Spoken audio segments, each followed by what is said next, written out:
മോദി ഒരു മാന്യനാണ്, പക്ഷേ ഇത്രയും കാലം യുഎസിനെ പറ്റിക്കുകയായിരുന്നു. അത് ഞാൻ പൊളിച്ചടുക്കിയെന്ന് ട്രംപ്. പ്രധാനമന്ത്രി നരേന്ദ്രമോദി ഇക്കാലം അത്രയും സാമർത്ഥ്യം കാട്ടി യുഎസിനെ കബളിപ്പിക്കുകയായിരുന്നു എന്നും വ്യാപാര കരാറോടെ അത് അവസാനിപ്പിച്ചെന്നും പ്രസിഡന്റ് ഡൊണാൾഡ് ട്രംപ് അവകാശപ്പെട്ടു. യുഎസ് സുപ്രീം കോടതി വിധിക്കു പിന്നാലെ ഇന്ത്യയുമായി ഉണ്ടാക്കിയ വ്യാപാര കരാറിന് എന്ത് സംഭവിക്കുമെന്ന് ചോദിച്ചപ്പോഴായിരുന്നു ട്രംപിന്റെ ഈ മറുപടി. യുഎസിന് തീരുവ ചുമത്തുകയും ഇന്ത്യക്ക് തീരുവ ഇല്ലാതിരിക്കുകയും ചെയ്ത സാഹചര്യം കീഴ്മേൽ മറിച്ചെന്ന് ട്രംപ് അവകാശപ്പെട്ടു. ഇന്ത്യയുമായുള്ള വ്യാപാര കരാറിൽ മാറ്റമൊന്നുമില്ല. ഇന്ത്യക്ക് തീരുവ ഉണ്ടാകും, യുഎസിന് തീരുവ ഉണ്ടാകില്ല. നേരത്തെ ഇത് തിരിച്ചായിരുന്നു. പ്രധാനമന്ത്രി മോദി ജെന്റിൽമാൻ ആണ്, വലിയ മനുഷ്യൻ. പക്ഷേ യുഎസിന്റെ അടുത്ത് വലിയ സാമർത്ഥ്യം കാട്ടി നമ്മളെ കബളിപ്പിക്കുകയായിരുന്നു. അതുകൊണ്ട് ഇന്ത്യയുമായി കരാർ ഉണ്ടാക്കി. ഇപ്പോഴാണ് ന്യായം നടപ്പായതെന്നും ട്രംപ് പറഞ്ഞു. ഇന്ത്യ റഷ്യയെ വിട്ടു എണ്ണ വാങ്ങുകയായിരുന്നു ഇത്രയും കാലം. ഞാൻ പറഞ്ഞപ്പോൾ അവർ അത് നിർത്തി. ഇന്ത്യയും പാകിസ്ഥാനും തമ്മിലുള്ള യുദ്ധം നിർത്തിയത് താനാണെന്ന അവകാശവാദവും ട്രംപ് വീണ്ടും ആവർത്തിക്കുകയാണ്. ഇന്ത്യ അമേരിക്ക വ്യാപാര ഉടമ്പടിയുടെ ചട്ടക്കൂട് ഒരു നയതന്ത്ര വിജയമായാണ് ആഘോഷിക്കപ്പെടുന്നത്. എന്നാൽ ഈ ആഘോഷങ്ങൾ യാഥാർത്ഥ്യത്തെ മറച്ചുപിടിക്കുന്നു. ഇന്ത്യയുടെ വ്യാപാര വ്യവസ്ഥയിലും ഊർജ നയത്തിലും സമൂല മാറ്റം വരുത്താൻ അമേരിക്ക വ്യാപാരത്തെ ഒരു സമ്മർദ്ദ ഉപകരണമായി ഉപയോഗിച്ചിരിക്കുകയാണ്. കൂടുതൽ അമേരിക്കൻ ഉൽപ്പന്നങ്ങൾ വാങ്ങാനും റഷ്യയിൽ നിന്ന് അകലം പാലിക്കാനും ഇന്ത്യ നിർബന്ധിതമാകുന്നു. ഇതൊരു സാധാരണ വ്യാപാര ചർച്ചയല്ല, സഹകരണം എന്ന പേരിൽ അടിച്ചേൽപ്പിക്കുന്ന സാമ്പത്തിക അധിനിവേശം തന്നെയാണ്. ഇതിന്റെ ഇരകളാകാൻ പോകുന്നത്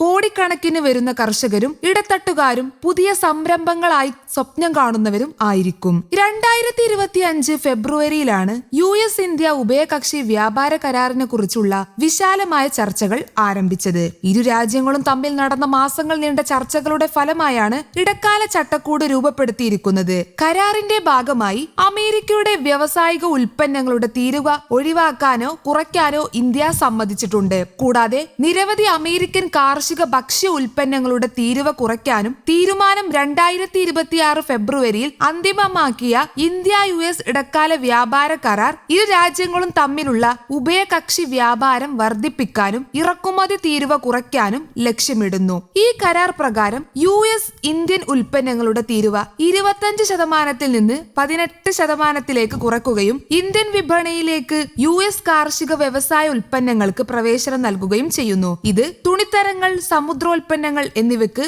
വലിയ ഗുണം ചെയ്യും.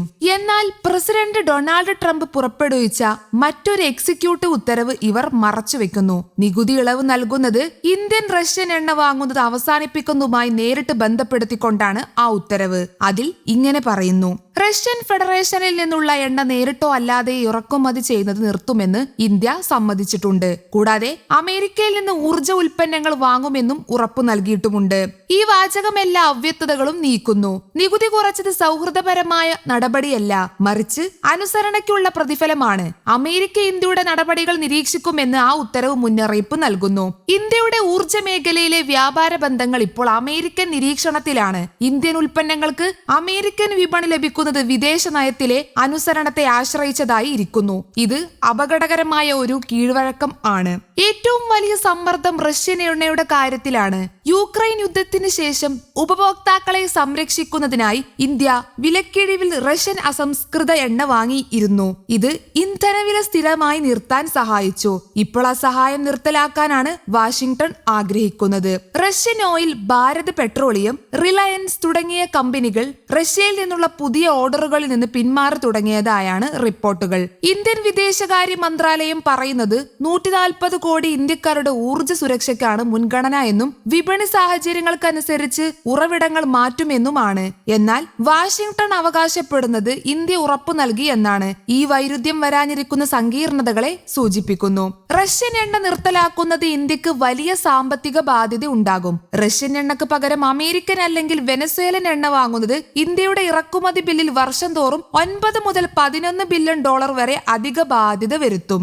റഷ്യൻ എണ്ണ ആഗോള വിപണിയേക്കാൾ ബാരലിന് $1020 കുറഞ്ഞ നിരക്കിലാണ് ലഭിച്ചു വരുന്നത്. കൂടാതെ ഇന്ത്യൻ ശുദ്ധീകരണശാലകൾ റഷ്യൻ എണ്ണയ്ക്ക് അനുയോജ്യമായ രീതിയിലുള്ളതാണ്. പെട്ടെന്നുള്ള മാറ്റം ഇന്ധനവില വർധനവിനും ആഭ്യന്തര വിപണിയിലെ പ്രതിസന്ധിക്കും കാരണമാകും. അതേസമയം ഇന്ത്യയും അമേരിക്കയും തമ്മിലുള്ള ഒരു ഇടക്കാല വ്യാപാര കരാർ മാർച്ചിൽ ഒപ്പുവെക്കുമെന്നും ഏപ്രിലിൽ അത് പ്രവർത്തനക്ഷമമാകുമെന്നും വാണിജ്യ വ്യവസായ മന്ത്രി പീയൂഷ് ഗോയൽ പറഞ്ഞു. കരാറിൽ ഔദ്യോഗികമായി ഒപ്പുവെക്കുന്നതിനായി US വ്യാപാര പ്രതിനിധി ജാമിസൺ ഗ്രീൽ മാർച്ചിൽ ഇന്ത്യ സന്ദർശിക്കാൻ സാധ്യതയുണ്ട്.